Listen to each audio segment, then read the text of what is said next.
கைத்தட்டுங்க, உற்சாகமாக கைத்தட்டுங்க.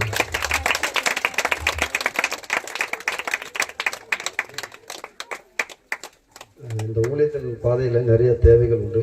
கர்த்தர் அனுதினமும் சந்தித்து நடத்திட்டு வர்றாரு. எங்களுடைய தாயாருக்காக ஜெபம் பண்ணிக்கணும், ஏன்னா அவங்க பலவீனமாக இருக்கிறாங்க. இந்த ஊழியங்கள் தடைகள் எல்லாம் நிறைய இருக்குது. நிறைய இடங்களில் போகிறாரு, தடைகள் நிறைய நேரத்தில் பார்த்தீங்கன்னா சொல்லி என்ற வருத்தப்படுவார். இருந்தாலும் கர்த்தர் கொடுத்த பலத்தினால அவர் ஓடிட்டு இருக்கிறாரு. அந்த நேரத்தில் கூட பார்த்தீங்கன்னா அவருக்காக நம்ம முக்கியமான ஒரு கட்டணம் இருக்கணும். அவருக்காக ஜெபம் பண்ணலான்னு நம்ம எல்லோரும் கைகள் அவருக்கு நேரம் எல்லோரும் அவருக்கு நேராக கைகள் நீட்டிக்கணும். கண்ணில் முடிக்கணும். யாரும் வெடிக்க பார்க்காதீங்க, பேசாதீங்க. யாரும் உள்ளத்தின் ஆழத்தில் மனதார அவர்களை வாழ்த்தி அவரோட ஊழியம் நல்லா வளரணும். இன்னும் அநேகருக்கு விதைக்கிற விதைகள் வந்து பிரயோஜனமுள்ளதாக இருக்கணும். இந்த அன்பினுக்கும் செய்யக்கூடிய ஊழியம் அநேக இடங்களுக்கு போய் சேரணும். கண்ணை மூடுங்க, கண்ணை மூடி உற்சாகம் பண்ணுங்க, ஜெபம் பண்ணுங்க. நம்ம மத்தியில் இருக்கிற பாஸ்டர் அவர்கள் ஜெபம் பண்ணுவாங்க. நம்ம எல்லாரும் ஜெபிப்போம். எழுந்து நின்று கரங்களை நீட்டிக்கொள்வோம். இந்த ஊழியத்துக்கு முக்கிய காரணமாக இருக்கிற தேவதாசரை நம்ம ஆசீர்வதிக்க போகிறோம்.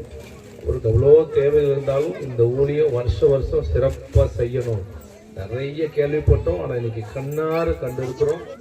ஆண்டவர் இந்த ஊழியத்தை இவ்வளவாய் நேசிக்கிறார், இவ்வளவாய் தாங்குகிறார். அதுக்கு முக்கிய கருவியாய் இருக்கிற அருமையான ஆண்டவர் எங்கள் போதகரை நாங்கள் ஆசீர்வதிக்கிறோம். ஆண்டவர் எங்கள் தாசரை ஆசீர்வதிக்கிறோம், எங்க ஐயாவை ஆசீர்வதிக்கிறோம். தேவதாசர் மேல கிருபை அதிகமாய் ஊற்றப்படட்டும். தேவன் கொடுத்த பாரங்களுக்காக நன்றி, தாகத்துக்காக நன்றி, வாஞ்சிக்காய் நன்றி. ஆண்டவரை இவர் கொடுத்திருக்க பெருமையான கிருபைகளுக்காக நன்றி. ஏசப்பா, எத்தனையோ படைத்தவர்கள், பணம் படைத்தவர்கள், செல்வவான்கள், இப்பேற்பட்ட ஆண்டவரே தாகம் இல்லை ஆண்டவரே. ஆனால் இந்த அருமையான தேவதாசர் கொடுத்திருக்க வாஞ்சிகளுக்காக நன்றி ஏசப்பா. இந்த ஊழியத்தை செய்யணும்னு சொல்லி அவர் எடுக்கிற ஒவ்வொரு முயற்சிகளுக்காக, ஒவ்வொரு காரியங்களுக்காக நன்றி சொல்லுகிறோம் ஆண்டவரே. உடைய கரத்தில் ஒப்பு கொடுக்கிறோம். ஐயாவை நாங்கள் ஆசீர்வதிக்கிறோம். அவருடைய குடும்பங்கள், அவருடைய மனைவி, மகன், அவருடைய குடும்பங்களை ஆசீர்வதிக்கிறோம் ஆண்டவரே. ஐயாவுடைய ஊழியங்கள் வளருவதாக இயேசுவின் நாமத்தினாலே வளர்ந்து பெருகும்படியாக நாங்கள் வாழ்த்துகிறோம் ஆண்டவரே. ஐயா, குருதுனியா இருக்கிற அனைத்து குடும்பங்கள், தேவ மக்களை நாங்கள் நினைக்கிறோம். தாங்குகிற, கொடுக்கிற, உதவி செய்கிற, ஜெபிக்கிற எல்லாரையும் நாங்கள் நினைக்கிறோம் ஆண்டவரே. அவங்க எல்லாம் கொடுத்ததுனாலதான் இந்த ஊழியங்கள் இவ்வளவு தூரம் வளர்ந்திருக்குதப்பா. ஒவ்வொரு ஆண்டவரை குடும்பங்களை கட்ட தலைக்க செய்யுங்க. அடுத்த முறை இந்த ஊழியம் இன்னும் சிறப்பாய் செய்ய கொடுக்கிற ஜனங்கள் எழும்பட்டும், தாங்குகிற ஊழியங்கள் எழும்பட்டும் ஆண்டவரே. ஐயாவை பலப்படுத்தி அவரை திடப்படுத்தி பாதுகாத்துக் கொள்ளும். சாட்சியா நிறுத்தும் ஆண்டவரே, சாட்சியா நிறுத்தும் ஆண்டவரே.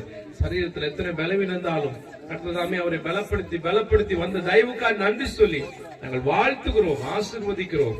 அப்படி ஊழியங்கள் இன்னும் பல அன்றொரு சபைகளுக்கு, தேசங்களுக்கு போய் சென்றடையும்படியா நாங்கள் ஜெபிக்கிறோம். இது எல்லை விஸ்தாரமாகட்டும். இந்த ஒரு கிராமத்துக்கு மட்டும் இல்லப்பா, இன்னும் நிறைய கிராமத்துக்கு இப்படி போய் கொடுக்கத்தக்கதாக எங்க ஊழியரை கனப்படுத்துங்க, ஆசீர்வதிங்க. கொடுங்கள் கூட கொடுக்கப்படும் சொன்ன தேவனுடைய ஆண்டவரை ஆசீர்வாதம் ஐயா மேல இறங்கட்டும். இந்த புதிய சிறுகள் ஊழியத்தின் மேல இறங்கட்டும் ஆண்டவரே. இதுக்கு உறுதுணையா இருக்கிற எல்லா செயலாளர், பொருளாளர் எல்லாரையும் நாங்கள் ஆசீர்வதிக்கிறோம். தாங்குகிற உள்ளங்கள், விசுவாச குடும்பங்கள் எல்லாரையும் ஆசீர்வதிக்கிறோம். இந்த கரத்தில் ஒப்பு கொடுக்கிறோம். உச்சந்தலையிலிருந்து உள்ளங்கால் வரையில் இன்றைக்கு ஒரு புது பலன், ஒரு புதிய சமாதானம் ஐயாவையும் இந்த ஊழியங்களை மூடுவதா இயேசுவின் நாமத்தில் பிதாவே, ஆமென். வாழ்த்துக்கள் ஐயா. உங்களை இன்னும் மேலும்